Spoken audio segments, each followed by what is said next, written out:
Yo, what's going on, guys? Jay here, and today we are recapping the albums that I listened to for the first time in June. Well, let me get that all out the way. But yeah, today last month we had like over 30. Right now we're looking at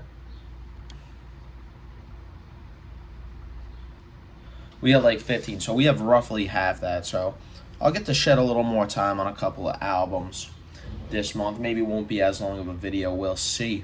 But yeah, I appreciate you guys tuning in. I appreciate all the recent support on the videos. It means the world to me. So please, if you got the time, got a chance, like, subscribe, share, comment. Tell me what type of content you want to see, what type of rankings, discussion videos, album reviews you would like to see from me.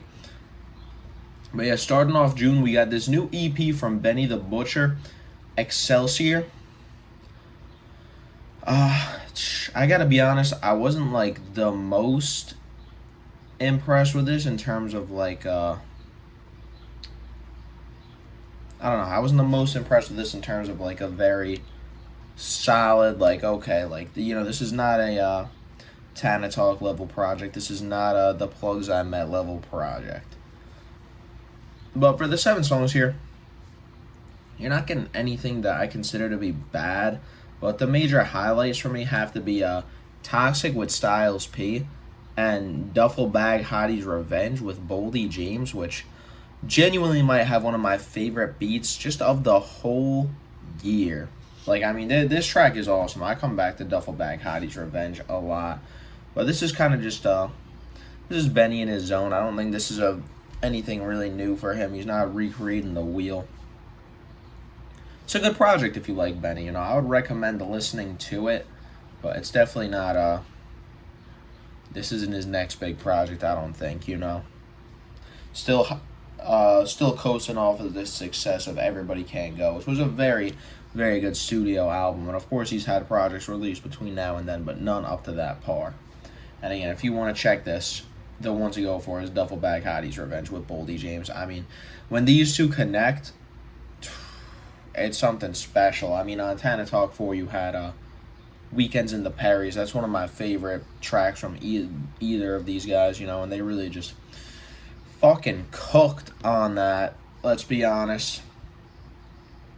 Next up, Lord Willin by Clipse. The first time I listened to this project was probably a couple of years ago, and I'm a big fan of the Clipse, so I revisit some of the songs from here pretty often, but I haven't fully listened to this album in a couple of years. And we of course have like God Sort 'Em Out coming out soon. And if you've been keeping up with my Instagram, if you watch my content, that is the album I am anticipating most this year. So I was very fortunate to be able to revisit this. I was taking a little walk around the park by my place while doing so. And yeah, it was just a great vibe. I do love this album. It definitely, this and Hell Hath No Fury. I used to think Hell Hath No Fury was like no doubt better. But now with revisiting this, I think there's some tracks that I have a lot more appreciation for. And I hold them in a similar esteem. My favorite tracks here, Gangsta Lean with Pharrell is awesome. When the Last Time with Khalees and Pharrell. I mean, Pharrell's all over this track list. And then you got Virginia, probably my favorite cut on here. I mean, the verses from Push and No Malice on this song are just top notch. You got a really good gritty beat from the Neptunes here, and this is just Push and Malice just rapping about being a drug dealer in their hometown, in their home city, and how much they love Virginia. There's a couple just crazy gangsta bars here, like just Push rapping in Virginia. We smirked at the Simpson trial. Yeah, I guess the chase was wild, but what's the fuss about? See plenty my partners feeling like OJ beat murder like this shit is okay. That's what our does say. Talk the evil that men do. I'm lost in the mental. Like, this is just peak, like, mafioso, like, drug dealer type rap from these guys. I mean, they just have some of their most, like, hard lyrics. Malice as well is just getting at it. Let's scroll down to his verse for a second. Wondering about Clipse and if they got what it takes. Malice, he think he hard, tough guy, the click. And Pusha, he walk around like he swear he the shit. You right on both counts, a bitch. Clipse is us. And there are some things that you don't discuss. Don't ask me about the Neptunes and what they fare. Don't ask me about the loud screaming chick with the hair. Don't ask me about my music and how that's coming about. Don't ask me about my album or when it's coming out. I don't know. This is one of those songs I think you just really gotta like listen to. Like, both of their verses are just ridiculous. They cut through this beat. So Virginia, I'm gonna drop as my big recommend for this project. The album cover is really funny. You got just Malice and Push in the fucking drop top with Jesus with the crown of thorns. Like, I don't know. It's so hard to talk about this. It's not hard, but Clipse is just so different than everything out there. I said that, I released an album a couple weeks ago talking about my excitement for Let God Sort 'Em Out and talking about their single Ace Trumpets, and they're just so different. You have that unorthodox Neptunes production, and then you just have like pristine drug dealing raps. These guys are rapping about their past and the debaucherous activity they were getting up to, and their personality and authenticity just always shines through. I think that's a major draw with these guys, for me personally at least. And especially like on that Virginia verse, they're messing around with their vocal inflections and deliveries, and it's just fun. And then you got Ma I Don't Love Her with Faith Evans, where this is just another good, this is more, not that they don't have topically focused tracks, but this is one that sticks out in my mind as Push and No Malice, whatever, they are rapping about pretty much being in relationships with a girl, and the girl always assuming that they're cheating. So that's kind of what it's about. Ma I Don't Love Her. It's not that so like when Malice is rapping, it's not like that he's rapping that he doesn't love the girl that he's with, but these other women he's interacting with. It's basically just reassuring his girl that is not cheating. And you're getting these great instrumentals from the Neptunes, good rhymes, and just like everything else on this album, it bangs in a very unique way. Comedy Central with Fabulous is also awesome. I'm trying to think, like, what else do I have to really say about this besides listen to it? This album is like a mid to high 8 for me. Maybe I used to esteem it maybe as a lower 8, but I mean, this coming back to it, it's just really special what they got going on here. There's nothing like the Clipse in all of hip hop. Sorry that you guys have to see that. I just had an itch. But yeah, soon I'll be re-listening to Hell Hath No Fury out of anticipation, and we'll see how that album resonates with me on the re-listen, because it's been a little bit. Then we got 90059 by J-Rock. Now, I'm gonna be honest, I forget if I talked about this last month or not, because I haven't listened to it again, but for whatever reason, I kind of get the feeling that I did talk about it last month in the June video. Or I guess in the May video. This is the June video. So yeah, I think I might have talked about it in the May video, but just for like brief thoughts, I guess. I listened to this album in the gym thinking it was going to be like a super hype album, and it wasn't. It was not necessarily what I was expecting. I thought it was going to be more bass booming type of gangster rap, but no, this is a very like a introspective and even conscious album at points. J-Rock's getting personal. The instrumentals are more eerie than they are, trunk rattling. And I don't know. It's not that I didn't like this album. It's just I did finish it while I was in the gym, but I kind of left being like, just didn't resonate with me too much because it wasn't what I was looking for in that moment. So maybe it would have been better to switch to something else, maybe just throw on my playlist, whatever. But this definitely, I do owe a re-listen in the future. This was my first time hearing it. Gumbo's the only track I've really visited so far, but you get a lot of fun performances from the TDE cast, like on Easy Bake. Vice City with Black Hippie is also a highlight for me. And the outro track, The Message, I also recall being very, very impressive. And let me check real quick, correct me if I'm wrong, but I feel like this samples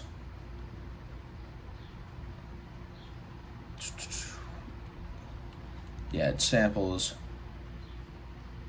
The Message by Grandmaster Flash and the Furious 5. Actually, I'm lying. It just shares the title. I don't know. I thought it had like a,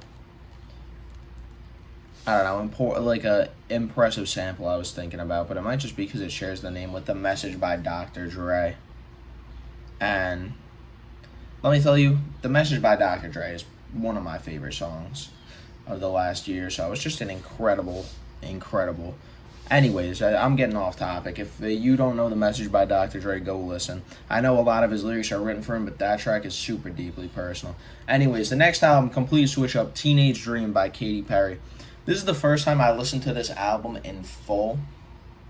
And you know, I could be a sucker for like that 2000s pop, right? I feel like a lot of people our age are.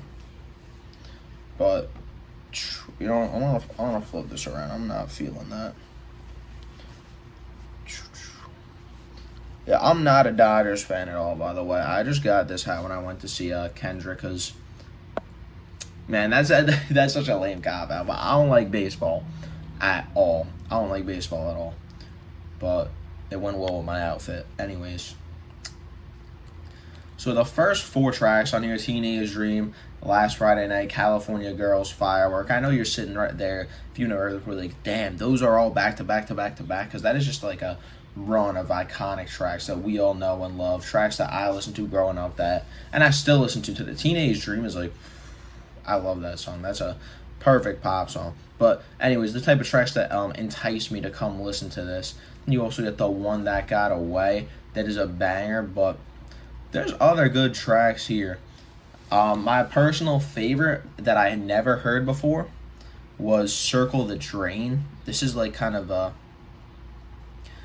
maybe a darker pop style track, at least compared to the rest of the album. This is very like, dreamy, you know, very upbeat. This one's a little darker, maybe a little more fast paced as well, and it's got a catchy chorus and interesting lyrics from KP. So what was that, like Who Am I Living For? And Not Like the Movies was good. It was a good closer. Who Am I Living For is good. You know, I've mentioned this before in other videos. It's hard for me to give like accurate rankings to non-rap albums just because I don't have a, you know what I mean? My area for comparison for Teenage Dream is other pop albums, and then that's like a lot of more recent stuff like Olivia Rodrigo or Sabrina Carpenter, which I don't think this is very similar to, or like ABBA. And I love ABBA, but I mean, this album I would say it's probably like a high 7 to a low 8. I mean, I don't know. Honestly, just because of the amount of classics, I'd probably go like a mid 8. Like, I feel like this album is very iconic for the songs, the cover. I mean, like, this blew Katy Perry up and was like kind of like the pinnacle of this sound, this style of pop music in the early 2000s. I mean, 2010, early 2010s. This came out in 2010, so I would recommend this album for sure.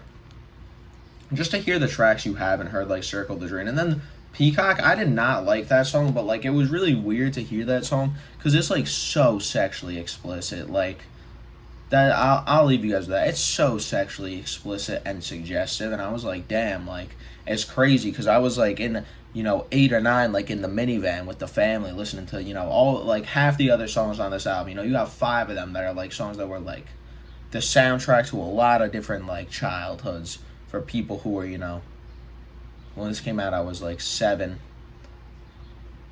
Damn. Anyways, so like to hear that like such a sexually explicit and suggestive song, not that these other songs are, and they don't allude to drinking and sex at other points, like when she's talking about Going All the Way.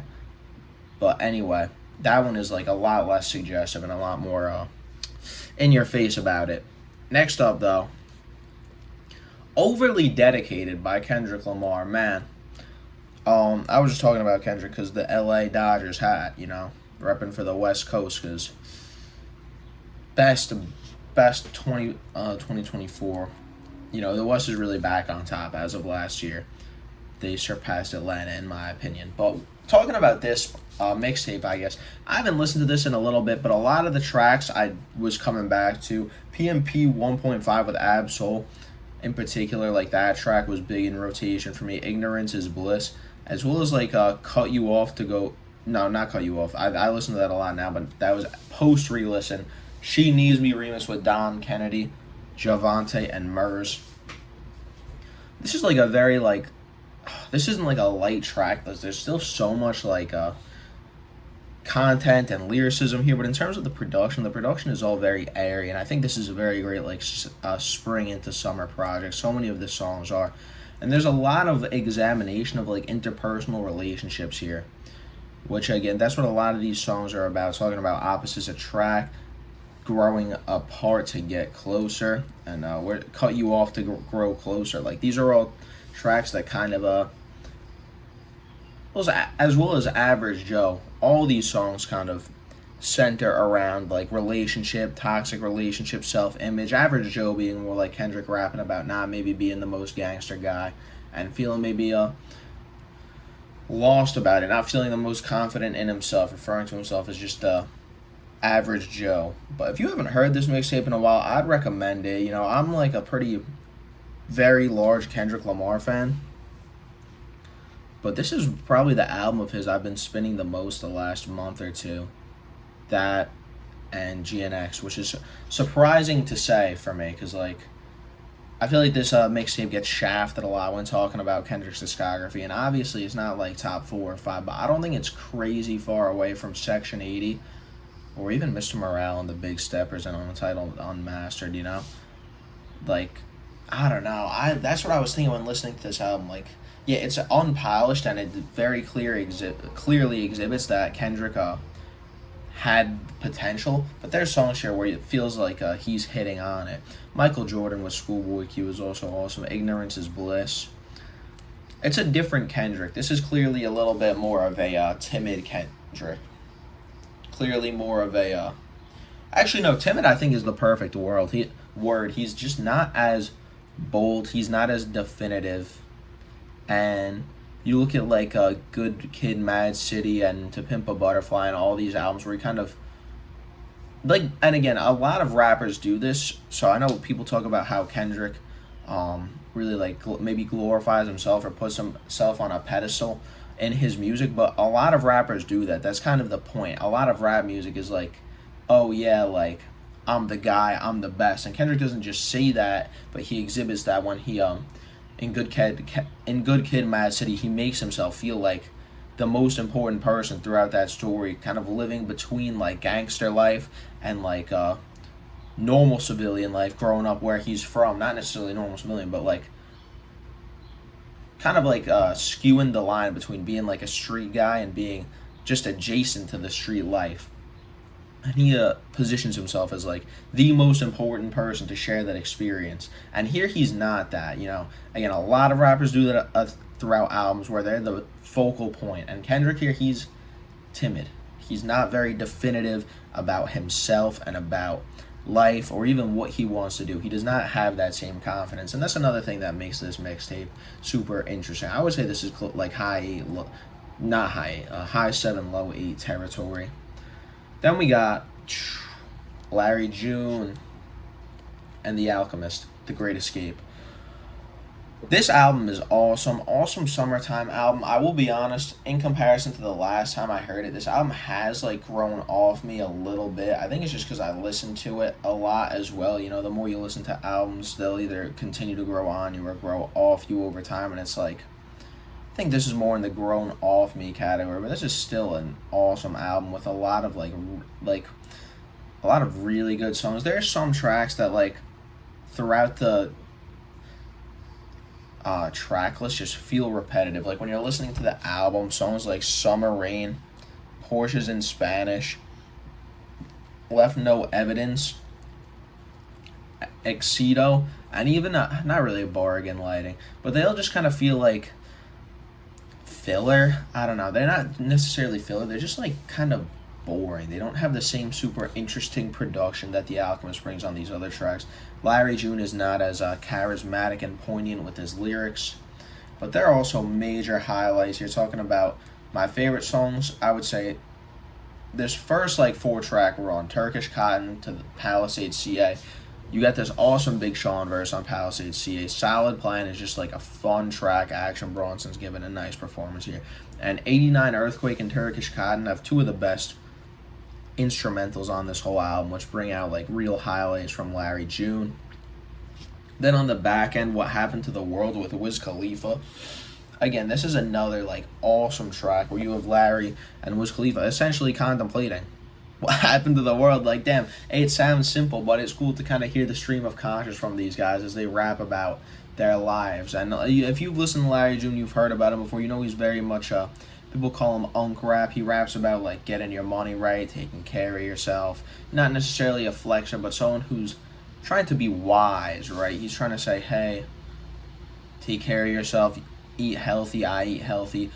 Not me, myself, Larry June saying that. You know, invest in property. All these different things are like consistent themes. He has a whole track about cleaning his house. Not necessarily on this album. That was on his album last year, but it's in a very unique lane that I really appreciate it. And this album is the peak of that. I would still say it's like a low to mid 8. Leon Thomas, Mutt, and the Mutt Deluxe, Heal. I listened to both these for the first time. I'm kind of just going to go over them together because it's the album and the deluxe to it. And I was like, I don't know. I was really interested in this album because the song Mutt is a banger. I mean, that song just goes up. And I've been waiting to listen to this for a while. This is the first time I have listened. So I guess we'll try and start at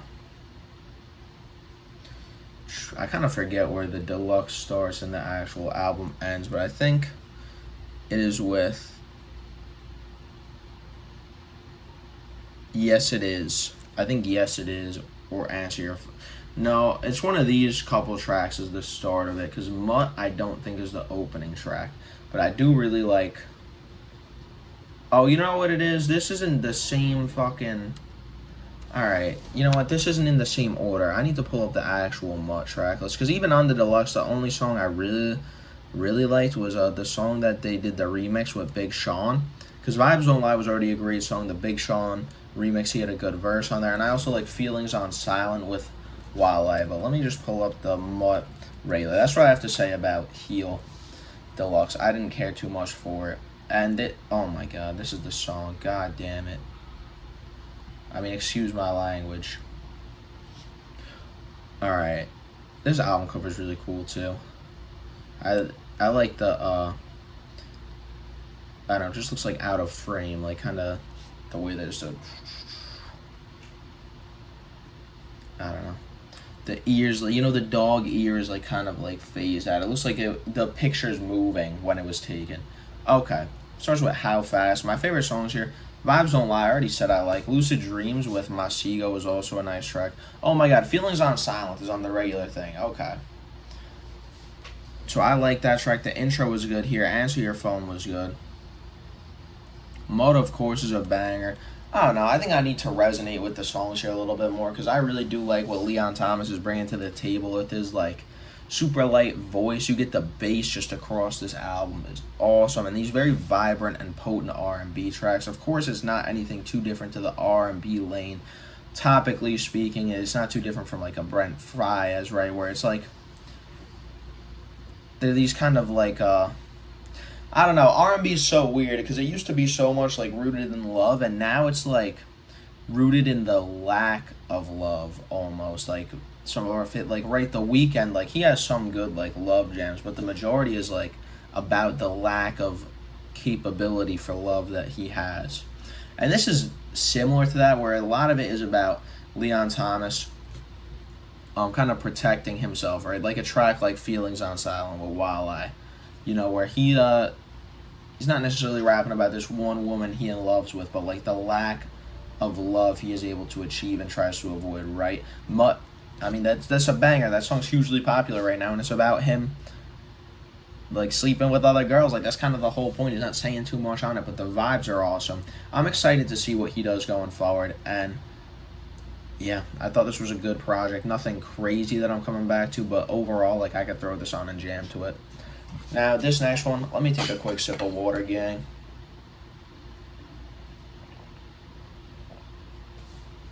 video's already looking pretty damn long. Damn. The Carter 6. I have a full video talking about my thoughts on this. Pretty free form and light commentary, kind of like this. Feel free to go check that out if you want something more in depth than what I'm gonna do now. But my feelings haven't changed on this album. Welcome to the Carter is the only good song here. Bells is like alright in maybe a running or like weightlifting setting. Hip Hop with Big X the Plug is fine. I really like the Jay Jones verse on there. Honestly, one of my favorite verses on the album. I'll just run through this quickly just for if anyone here had not tapped into my discussion on this. This is like the Cliff Notes version. Sharks with Jelly Roll and Big Sean is one of the worst things to happen in 2025. And I know there's a lot of terrible things happening right now. But I mean, that Jelly Roll chorus is like, holy. I just, it's terrible. This was like the first, like, listening to this album, you're kind of like, all right, Welcome to the Carter's awesome. You get these two songs where they're not bad, but they're not anything crazy. You're like, all right, like, Big Sean verse, this could be good. Jelly Roll, maybe this is something special. And then the beat drops, the chorus hits, and you're just sitting there like, just mortified. Band from New Orleans sucks. This is like empty. This track is the equivalent of empty calories because it's like 4 minutes long and it's kind of just Wayne, like just playing around on the beat with the refrain and the chorus. I don't even know if he has a real genuine verse on here. Cotton Candy with 2 Chainz is a stupid beat. The Days with Bono was also just garbage. Like this track fucking blows, yo. Bono. I've never listened to U2. All I really know about Bono is he did vocals on the posthumous DMX album on Exodus. I actually liked his performance on there. And that episode of South Park where he takes... man, this is going to be such a stupid reference for anyone who hasn't seen this episode of South Park, but it's literally just like he just takes the biggest shit ever. Like, first Randy does, and then Bono comes out, and he has to take the bigger shit than him. But then Bono... listen, I'm going to cut it there, because trying to explain the plot of that episode would make me sound like a nutcase. But if you know, you know. Let me know in the comments if you get the reference, because everyone else is probably dumbfounded right now. Anyways, we got Island Holiday as well. Never, ever anyone ever do something like this again. I'm a big Weezer fan, and this is kind of how I describe... This is like a disgraceful, disgusting like cover and interpolation of a really popular song, Island in the Sun by Weezer. But it's not even like I like that song that much. You know, I like Weezer a lot, and if that song comes on, I'm vibing. So the way I think about it is like if someone did a really like distasteful and terrible cover of God's Plan by Drake, where like a majority of people would be like, damn, everyone would be like, damn, this shit sucks, because like Island Holiday sucks. But then there'd also be like the people who like really mess with Drake would be like, why would you even do God's Plan? Like, it's such a surface level track to do. You know what I mean? No one's gonna... If you like I could trash a cover of God's Plan. You know what I mean? Like, it's just such a like, I don't know, stupid choice of a song. If I played the guitar, I actually kind of liked, honestly, like I did kind of like that. Peanuts to Elephant. All I can think about is the video of that over the Crash Bandicoot footage. Maria with Andrea Bocelli and Wyclef Jean. All I have to say about this is this song does not deserve the hate that it does. Wyclef Jean put up an awesome, and I mean awesome, feature performance. I wasn't crazy about the beat and the sample and stuff, but Wyclef Jean really like had an impressive feature about coming to America as an immigrant. Topically relevant as well. I would recommend re-listening to this track with the lyrics for that verse if you're thinking, oh, this track's garbage, because I'm telling you, you might have just missed it because you were so tuned out the first time you listened to this album that you didn't even give Wyclef a chance, thinking, damn, this album sucks fucking balls.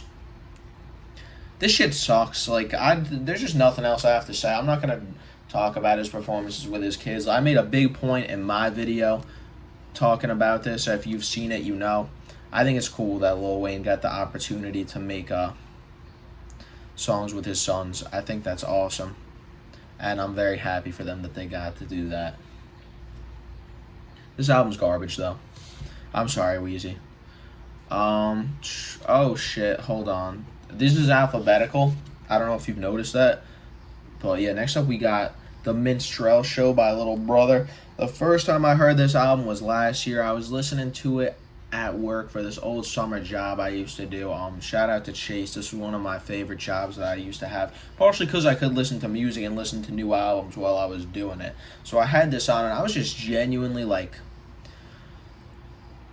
just so like happy. I don't know if you guys like are big rap listeners. Like I'm a big like, I love discovering new music and like I've listened to so much like of like rap music and the albums that everyone talks about as the classics that sometimes you don't know the next time you're gonna hear an album that really like blows you away. And I was just so this album reminded me that there will always be albums that will blow you away just because you listen to all the like super highly touted 90s albums, like the big albums and the Tribe albums and all that stuff. It does like this was a gem that I'd heard about and I was happy I finally listened to it. Fonte and Big Pooh are both just great and super charismatic MCs. Them as a duo is so fun together. Ninth Wonder's production, honestly, that was what really steals the show here. This production is just so soulful. And like Beautiful Morning, if you want like maybe a stamp track, Word to Professor Sky's record review is Beautiful Morning. Because that like, it's the second song on the track list. It's the first like real song and it really sets the tone for this album. And you could listen to that song and just capture the vibe of the type of content matter that's going to be here. The type of production that's going to be here. The rapping. And this is just a fun project. So when I listened to this most recently, it was the second time. I forget the setting that I listened to it in. I think just probably a couple Wednesdays ago. Wednesday's my day off, so that's when I do a lot of album listening. But super fun project. I'd highly recommend. This is like a light 9 for me, maybe a high 8. Lotus by Little Simz. I've only listened to this album once so far. It's back up in the queue, and it'll get listened to again because I need to, because it's a new album. When I listen to a new album, especially from a rapper that I respect like Simz, I throw it right back on, which I didn't in this case, or right back into the queue so I could listen to it soon, so I could get better understanding of it. But I just wasn't super impressed with this, to be honest. Of all the Little Simz albums I've heard so far, this was the least interesting to me. And I did enjoy the production, right? I always enjoy Simz for her live, like, instrumentation, and that's one thing that she does awesome with her producers that she works with. I know Inflow is not on this album, and that's kind of what it was about.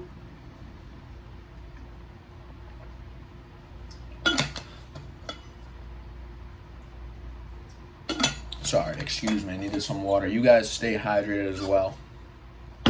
But yeah, there's a lot of references to Inflow, maybe not directly, but just in the terms of Simz rapping like how she feels like someone was stealing from her and she's never felt so betrayed by someone. And those themes are poignant throughout here. I would say that's maybe one of the main themes here. But I don't know. This album was just really hard for me to get into. Like I said, I think I do owe it another couple of listens. I don't necessarily recall much from my first listen. It was earlier in the month, so I don't have like any crazy strong opinions other than I think it was either the song Young or the song Free. There was one of these tracks that sounded like a super moody like punk band song, and I was just so like put off by the delivery. I think it's Young. I don't remember which one, but I was just like, I thought it was genuinely trash. And the rest of this album, I don't think it's bad. It just didn't resonate with me as strong as other albums of hers and songs on other albums of hers has in the past. I would still recommend listening to it because Little Simz is an excellent artist, but this one wasn't the one for me all for the first listen. Like I said, it needs probably some more love for me, but that's where I'm at right now. And then we got to talk about Little Simz again with her magnum opus of rap, at least so far. Her 2021 album, Sometimes I Might Be Introvert. For many people, including myself, this was like the entry point. This was the gateway for Simz, right? This was really, really getting a lot of traction in 2021. A lot of people touting it as the best album of the year. Even the best album of the 2020s so far. I'd say it's probably top 5 maybe 7 for me for album of the decade so far.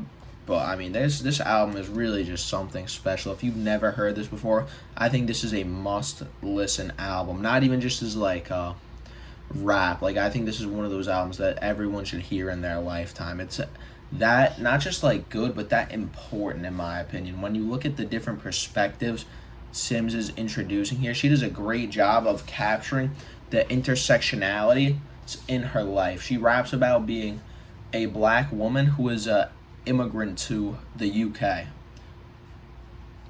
from being from a family of immigrants in the UK.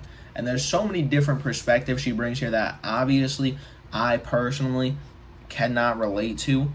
I cannot even pretend that I understand, right? But that's the point of an album like this, is it really cues you into even just different albums, like, I mean, different songs here, like Woman, that's kind of just like, maybe a little more focused in, same with Fear No Man. Both songs are kind of more focused in on her experience as a woman and as a black woman, and it's just important to indulge yourself in perspectives that aren't yours. It allows you to sympathize better with other people. It allows you to be a more compassionate and understanding person.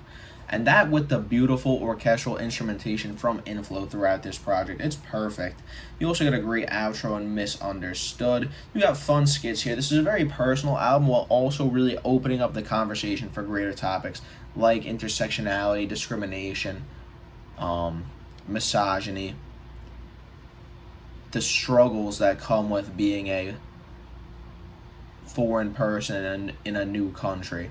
There's just so much here. Two Worlds Apart is like a great track where Little Simz kind of runs through her, not Two Worlds Apart. I Love You, I Hate You is a great track with beautiful instrumentation. Simz runs through different relationships in her life, whether that be with her brother or her father or different people.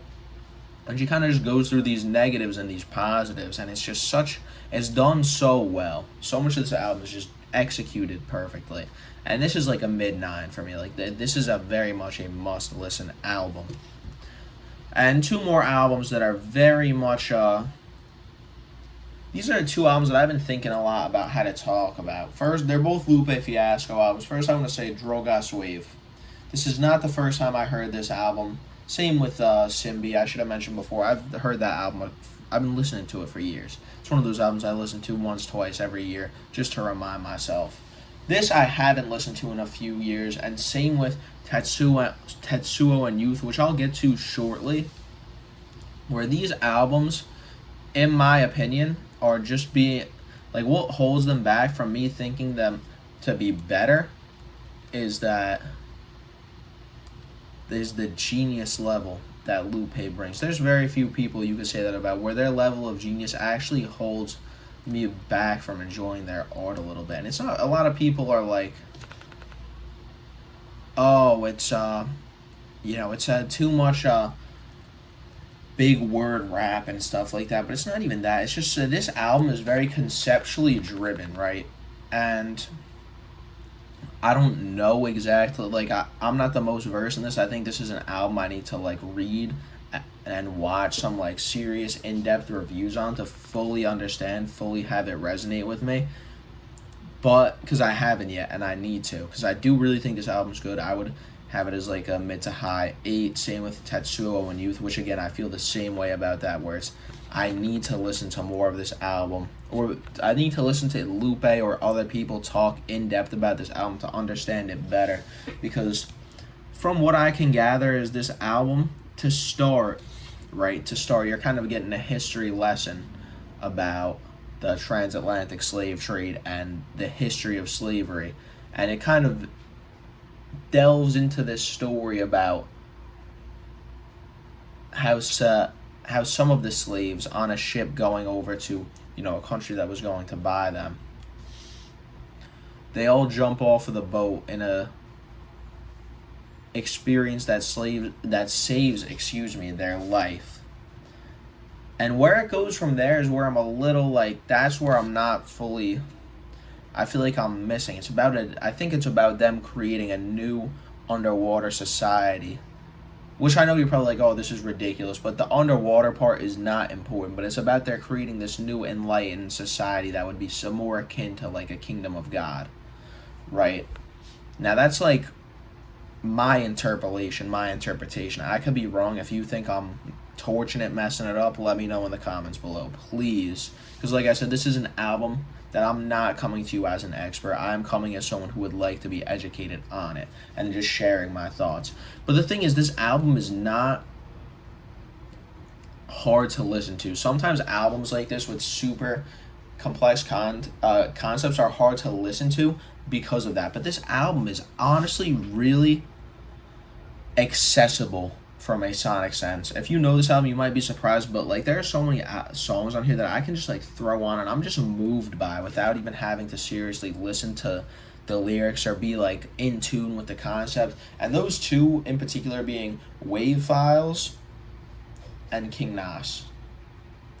Some other songs that I think are really good are Haile Selassie, Stronger, Kingdom with Damian Marley, which again, that song kind of is coming from the perspective of this higher enlightened society that they create. You get the Don't Mess Up the Children interlude, which is not a song, but just what's said on here is like incredibly important.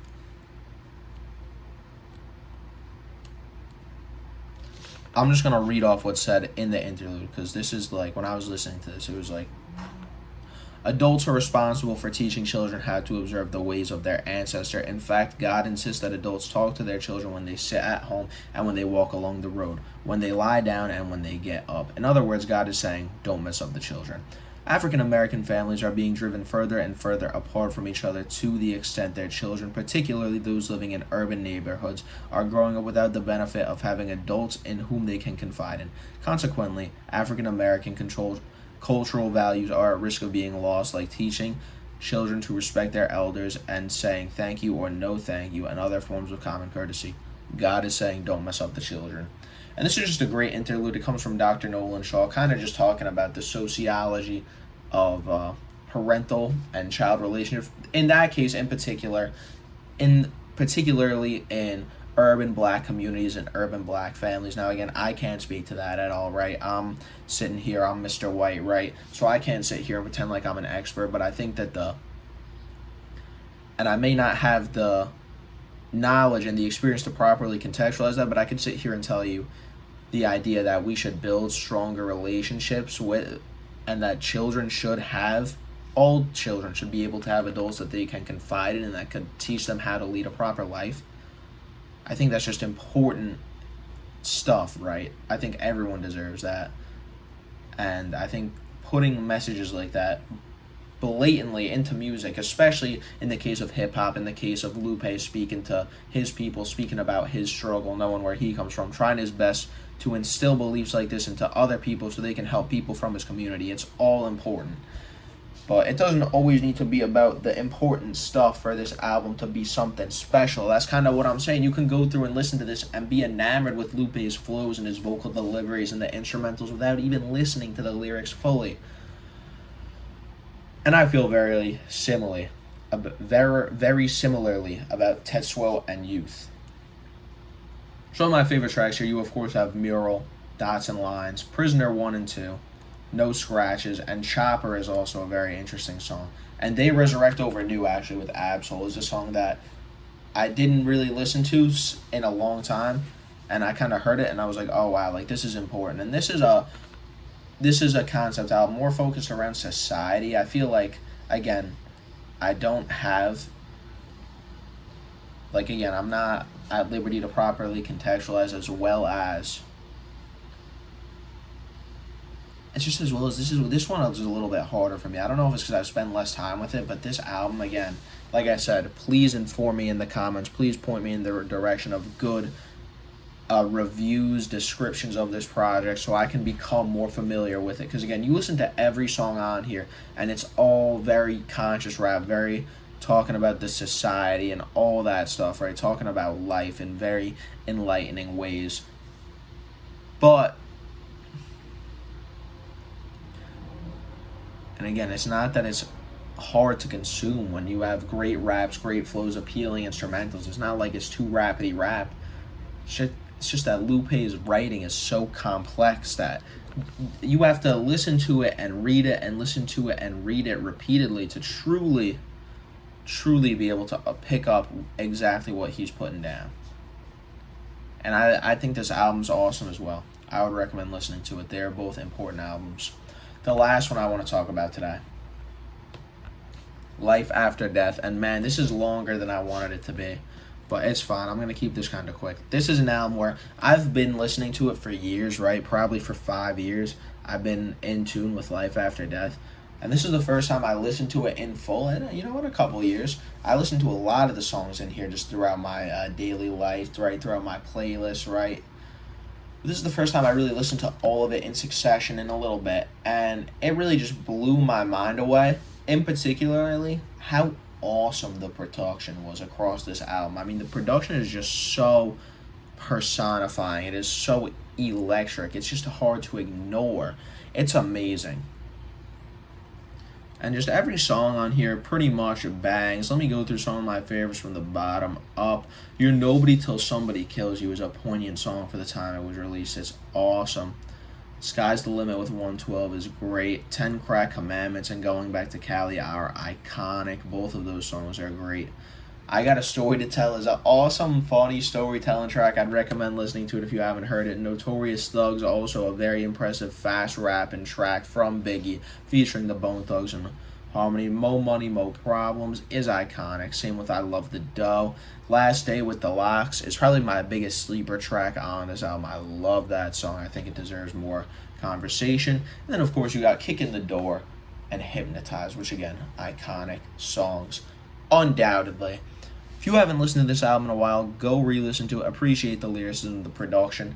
And for an album that I maybe had esteemed as like a top 50 of all time, as of my last listen, this is probably closer to top 30, maybe even 20. Coming from someone who was ready to die as a top 5 album of all time. I mean, this album really re-impressed the pants off me. I mean, the first time I heard it, it impressed me hella. And I was like, wow, this is probably top 50 of all time. And now it is only moving up in my rankings, in my personal esteem, and in my personal enjoyment of it as well. This is just, you don't get tired listening to this album, even though it's a lengthy double album. You want more of it when you're finished. But considering the length of this video, that is all that I got for you guys today. We'll be doing this again next month, talking about the albums that I listened to in July. But as for now, you guys can stay tuned. Let me know in the comments what you think of this video. What do you think of these albums? What do you think of me? Just engage with me, right? Drop some comments. I love to hear your guys' thoughts. What have you been listening to? Would really appreciate it if you could like, subscribe, share, blah, blah, blah, a notification bell, all that stuff. But for real, though, if you did stick around to the end, I appreciate you greatly. Thank you for tuning in, and I will talk to you next week. Peace.